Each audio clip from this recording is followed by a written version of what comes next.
My friends, we've got our first club change. It's December 11th in the game. It's the end of the season. We've just wrapped it up. We're already doing some transfer business. I want to show you what we're leaving behind, and we'll find out where we're headed next. My friends, we finish on 94 points, a whole 21 ahead of second place Sendai and our rivals Kashima on 70 points, so it's 24-point gap there.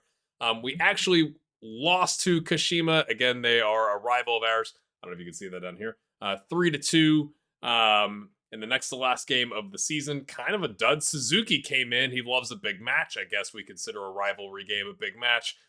Gets a brace in the second half, 8 minutes apart. Not bad. We scored 5 goals in each of the 2 games prior to that, which was kind of ridiculous, and 4 in the final game. So we leave on a high. We're setting all sorts of records, winning manager of the month, yada, yada, yada. I do want to show you, because this is important, about the transfer business that we're doing, because I was going as if we were going to just have the next season in J1, and then somebody came and knocked on our door. So first off, we picked up Justin Hubner, who's a central defender, kind of a backup to Rodriguez. He only wanted squad player minutes. He is Indonesian. You notice that he's wearing a Wolves shirt. Yep. Played for Wolves and then went from Wolves to Indonesia. So from the Netherlands to England to Indonesia is quite interesting to me. But that's his background. Good for him. But I was a little worried that Rodriguez might go. Either way, we needed some backup center backs. Doesn't want full-time minutes. Lovely stuff. We did pick up Yuto Yamada as kind of the next Chibu ball-winning midfielder. You might be thinking, why are you showing this? I don't care. I just think from a narrative standpoint, it's like we didn't just leave and say sayonara. We'd already figured out what we were going to be doing and bringing some players in. I can't remember if I showed this player to you, Masuru Hori, who's a left winger, one of those 17 when we signed him, 18 when he shows up type players, just a pacey winger. But the board likes it, so I thought, loan him out to J2, J3, see what happens. And then I showed you, I think, Valentin Umeres, who I think is going to replace either Lucas or Ronan or both, because neither are interested in discussing a new contract, as you do. And I think he's an excellent pickup. That's an upgrade, if you ask me. And according to our scouts and whether it's the scouts or the staff, I'm just going to say staff, still an upgrade. So happy with that business. Nobody on the outs. We finish. It does look a little grim with a 190,000 euro bank balance in the hole. But really, when you move up, you get your TV revenue and all that kind of stuff. It will be fine. We're under the wage budget. We're leaving the new manager $3.8 million in the bank to do business with. I think it's completely fine. So now taking you back into the past October 30th, we did have other clubs come in with interest. Kyoto, which I thought that might be interesting. Kyoto currently in 7th in J1, but that just seemed wrong to promote a team and go I'm going to go to that team that's probably not going to get relegated, and good luck. And we also had Gwangju, I think is how you say it, who are currently in 10th in the South Korean K-League 1. And we also had Pohang in the South Korean K1. So 2 spots above Gwangju, currently in 8th. So not a relegation team, but kind of a middle of the table, bottom half type team. All of these teams came in and they called me. I had not looked for a job. They just came to me. I also secured my Continental B and went ahead and asked the board to do the next license, because again, I was assuming I was staying. And about that same time, we also finished our training facilities work. So again, we had basic everything for the most part, I think, when we first got here. Definitely the training facilities were not so great. So we got adequate training facilities now. Still the basic youth facilities and fairly basic academy coaching and basic youth recruitment. But I think we've done a good job. We've taken this club from J3 to J1 while improving facilities. And I think we've got some talent on the roster where they've got a chance of staying up. And before I show the club where we landed, I just want to say thanks for sticking with me. This is the 8th episode in this series. So the next one I'm going to call episode 1 of the new club, helping out hopefully with the YouTube algorithm. But if you're enjoying this, please hit the like button, leave a comment, and let me know where you think we might end up. You have about 3 seconds. 2, 1, and we have ended up at FC Seoul, who are in 3rd in the K-League 1. Kind of one of those 3-star reputation. They've won the league several times. Several times. Had a bit of a downturn here, but won the league in 2024. have finished I suppose, surprising third place in the league this season behind Ulsan and Yeonbuk. I apologize in advance if I'm mispronouncing any of this, but they are only 5 points off top. It's already the end of the season, and they approached us, and it was a no-brainer. I have seen some weird things with the vision, like the club vision has kind of shifted around a little bit, but they offered us $4,000 a week. We were on 1.5 grand. It's always like heartbreaking for me. It's sad. The board at Kagoshima came to me the day that Seoul offered the job. I was like, what can we do? And it's like, yeah, it's good luck. See you guys later. Sorry. And I feel bad because we kind of gutted the staff. I don't think I've ever really done that, but it's like, what kind of changes would you make? And I made lots of changes because the staff here was kind of iffy. And so we've taken a lot of the staff from Kagoshima, which is probably going to doom them. And I feel guilty about that. And yes, my friends, because he was right above my head, Jesse Lingard is here. But he's only here until the end of the season. He's currently on 5,750 euros a week. I've already talked to his agent about extending, and they want 13,000 to 15,000. Bit outside of our wage budget. A little update as to what my profile looks like. My reputation is up to 45%. We actually have some double-digit attributes, my friends. Get in. As you can see, we got about 7 million in the bank. We get 3.8 million in the transfer budget. And our wage budget is 142 grand. So you think about it, Kagoshima, it was like 85, 86, something like that grand in terms of budget.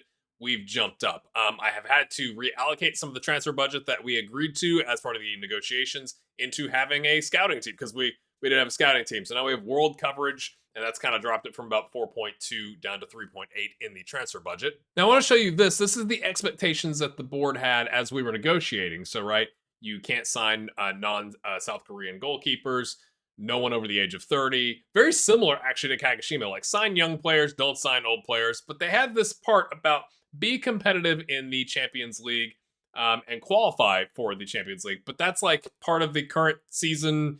But what about next season? Next season on this screen, so I'm looking at my second monitor, it says youth facilities improvement completed because that was one of my requests. They agreed to invest 1.2 million in upgrading the youth facilities. They weren't interested in doing the academy coaching, the youth recruitment, or the training facilities, as you do, but also continue to win the K-League 1. Remember that. We'll put a pin in that. And this is what the supporters want. They want us to play solid defensive football. There's some stuff about our rivals here, and then to qualify for the AFC Champions League. But then this is what when I get here and we go, like, you get reminded, right? It's like, hey, do you want to go negotiate the current vision? I'm like, we did that when you were signing me, but we're doing it again? That's strange. And now there's this reach at least the knockout stages of the AFC Champions League by the end of next season. And then the win the K-League 1 is now in 2027. So I don't know, like, I discovered at one point some of the history stats I had for players. Let me show you. Like Flavio Didio that we definitely signed. He's not on loan. He's showing up as a loan in the history tab.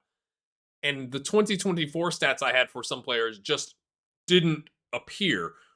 I don't know. I obviously I'm using like a badge, mod and like the competition name mod, but I don't think that would mess up. So is this like a common thing in FM24 in Asia, or is it the time of season? When I started this, I don't know what happened, but there's some weirdness going on, and we're just kind of rolling with it.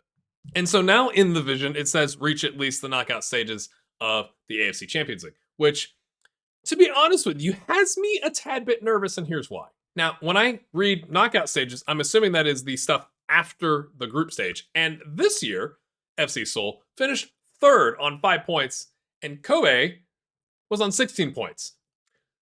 That's not very good, so I'm not sure how we're going to manage to pull that off, especially when you take a look at some of the gaps in the squad, which we're going to do right now. So I'm not going to go into as much depth as we hop in here. This is just to kind of give you an overview. Jesse Lingard is here. Hilarious, but he's not going to be here past the end of the season. He's currently our best player by quite some distance, even though he's not paid like it. So he's 4.5 star with 4.5 star potential. I would actually love to keep him. It's just I'm not going to double to almost triple your wages, mate. We've got a lot of attacking third talent if you include him. So you've got the likes of Cho Hyung Wook, who's kind of a attacking third player, can also play on the right wing. You've got Nan Sang Ho, who is going to end up being, I believe, our striker because he's got the best finishing. Um, you do have Marco Antonio, who's going to be a ball-winning midfielder destroyer for us. I was actually kind of curious because when you get that screen, let me show you this screen when you first join a club, and it put it into a 4-2-4. And I don't know if that's because that's what I was playing. It's been a minute since I've moved clubs in Football Manager, so I'm used to seeing like this is how the team has been playing, and this is the structure, and your top earner and captain and all that kind of stuff. And it rotated through that and showed all that. But then it showed a 4-2-4, and I was like, I don't know if that's because I played 4-2-4 at Kagoshima, or if they've like I was like, oh my gosh, it's already playing 4-2-4. That'd be great.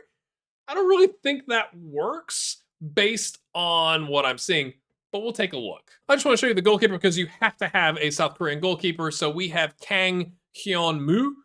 Again, apologies if that's incorrect. For a sweeper keeper like we're going to try and play, because we're going to be playing our tiki-taka style. Aside from the eccentricity, I can't even say that word out as a 5, looks solid. It says he's leading K League 1.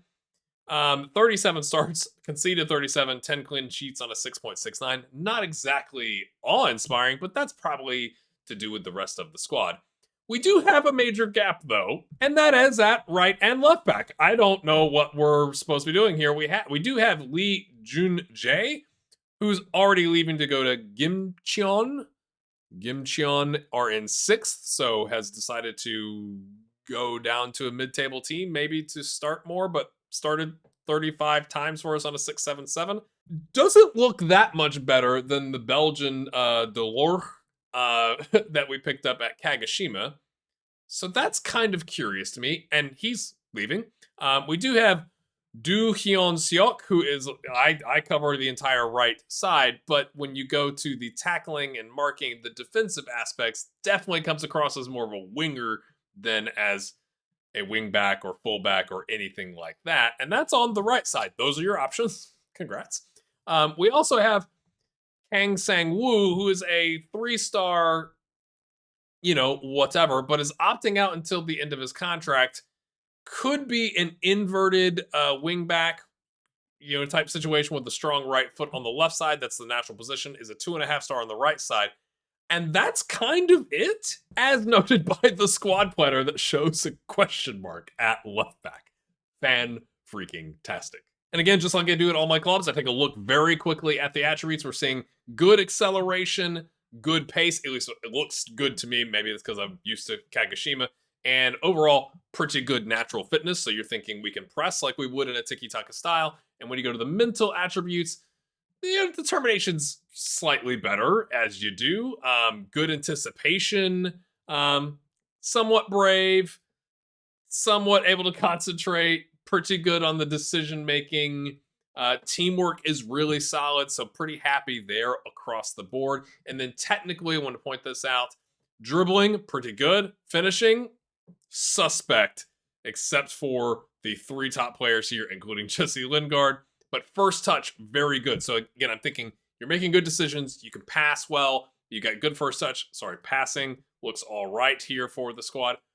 Marking is a little suspect, to be honest with you, as is tackling. So that is surprising to me because it said like we're doing above average in the defensive standpoints. Our technical ability, that is technique, is actually pretty good as well. So again, the club came to me. I was their first choice. That's what the media said. I've already done the press conference and all that kind of stuff. And so that has led me to doing currently a 4-2-3-1. Essentially took the tiki-taka and went, okay, where do we have players? Aside, you can kind of ignore the left and right back because I've currently slotted Yazan Al-Arab, who is a 3-star. He started 29 games for the club on a 6.76, but he's a center back. I just needed a place to put him. And we also have Lee Jun-jae, who is leaving at the right back. Marco Antonio, it says, would also be our next best option as the right fullback. Because again, I just did tiki-taka and 4-2-3-1 because that's where we have a lot of attacking talent and not so much on the defensive side. So I said, let's put 4 players in the attack. But instead of doing a 4-2-4, we have more winger options, and then Lingard is that 10. Again, that may change.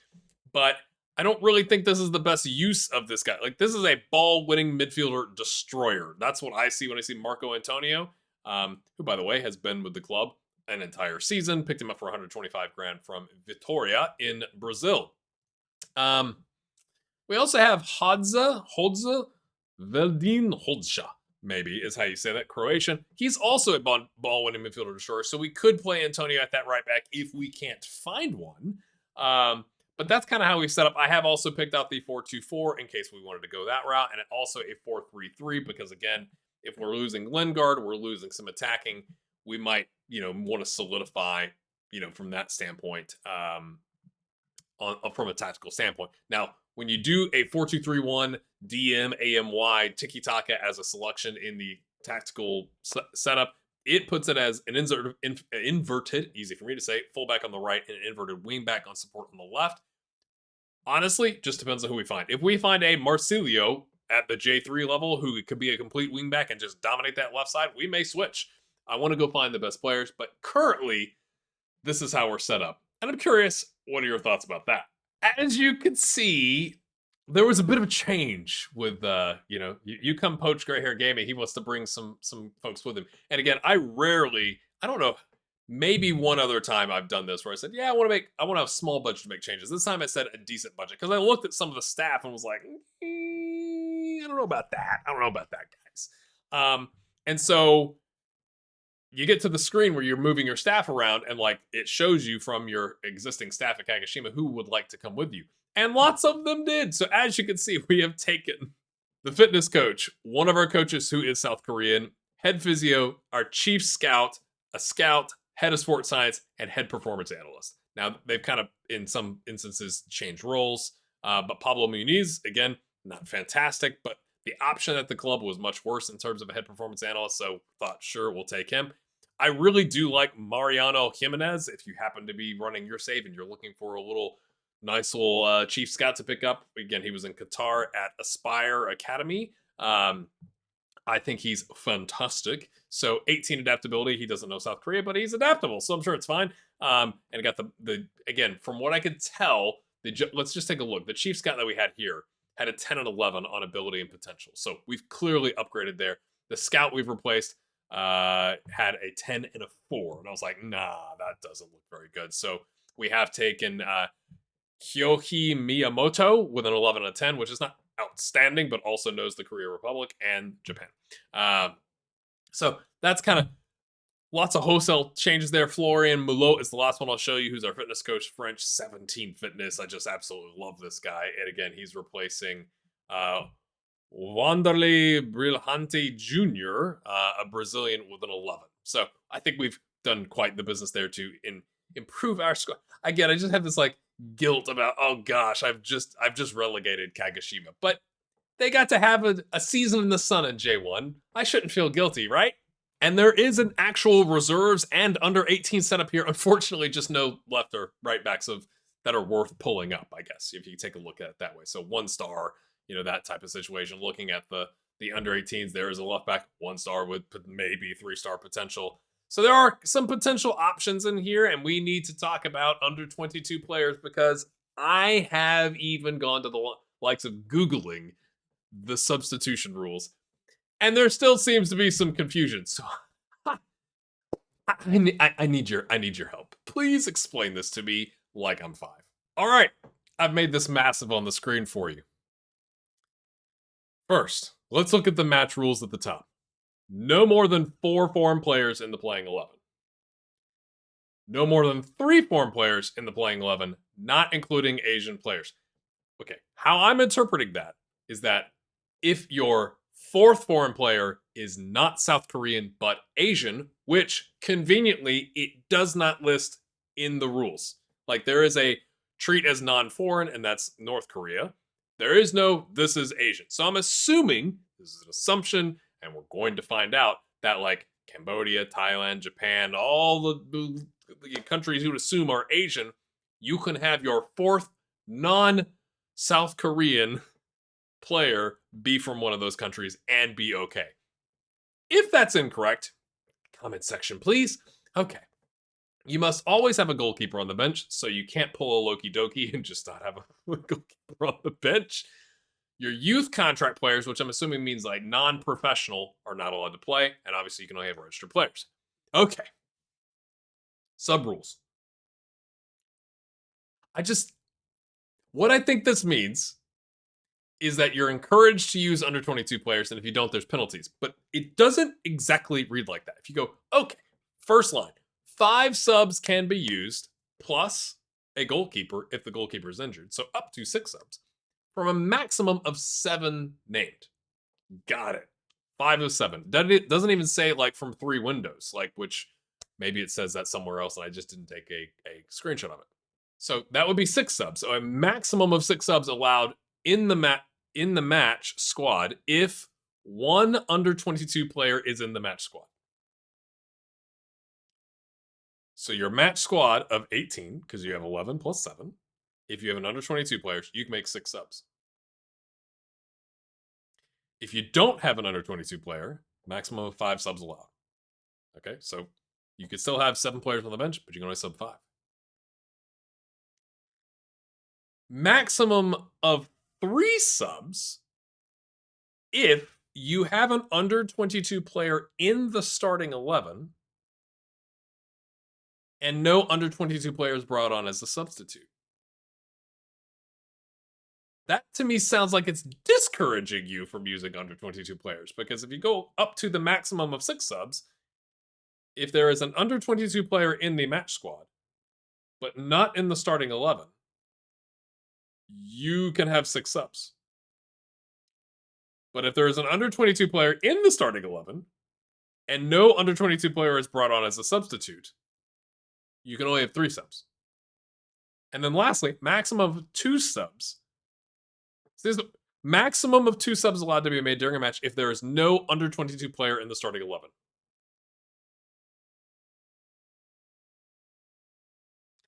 So that reads, like, if you start there and work your way up, you must have an under 22 player in the starting 11. And if you do, go up a line. You can only have 3 subs if you don't then substitute in an under 22 player. Is that right? But that seems in conflict with the maximum of 5 subs allowed if there are no under 22 players in the match squad.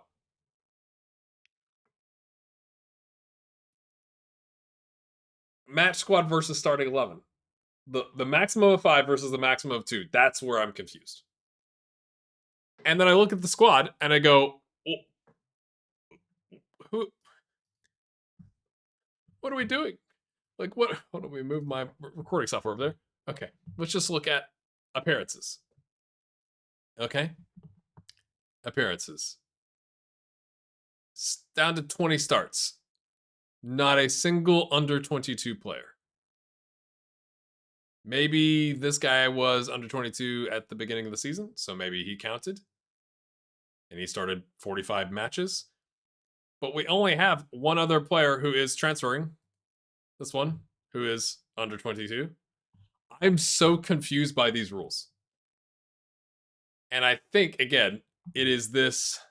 Oh, see, it's showing the promotion playoff. It's the contrast between the first 2 and like the other 2. So I'm trying to build a squad here, and I want to know from you, and I Googled this, and there was people who are also confused, what I'm supposed to do here, because that will greatly influence our transfer policy. So I know it's great content to be very confused at the end of the episode, but like, that's what's happening right now, my friends. I don't know what to do. We have offered a scout and an under 18 goalkeeping coach. Like, that's whatever. These are players that are out, so there's nobody else coming in right now. I've just set up the recruitment focuses to go find us a right back and a left back, and we'll see what we find there. And again, that does influence from a squad standpoint. If you go, this is kind of how I have a setup right now, and you're telling me I can have 3 foreign players plus a 4th Asian foreign player. 1, 2, 3, 4, 5. That's not good. So Lingard must be going. That leaves me with 4, and they can't all start at the same time, which is just fantastic, fantastic squad building. So got to figure that out. I am going to try and plug away here and then come out with another episode. I'm trying to release episodes right now on Mondays and Thursdays, and I'm going to start, we're kind of wrapping up the school year with my family. I'm going to start trying to put out like a non-FM but football related video So make sure you subscribe if you're new, hit that like button, and especially if you understand the substitution rules in this league, if you could leave a comment. We'll see you next time. Have a good one. Oh, and one last thing, if you're still here, I have adjusted a little bit of the gain on my microphone to make it a little bit louder. I was having some cutouts with the noise suppression in my recording software. So, did you notice a difference? Was it an okay difference or did it bother you? Leave that in the comments as well. Thanks.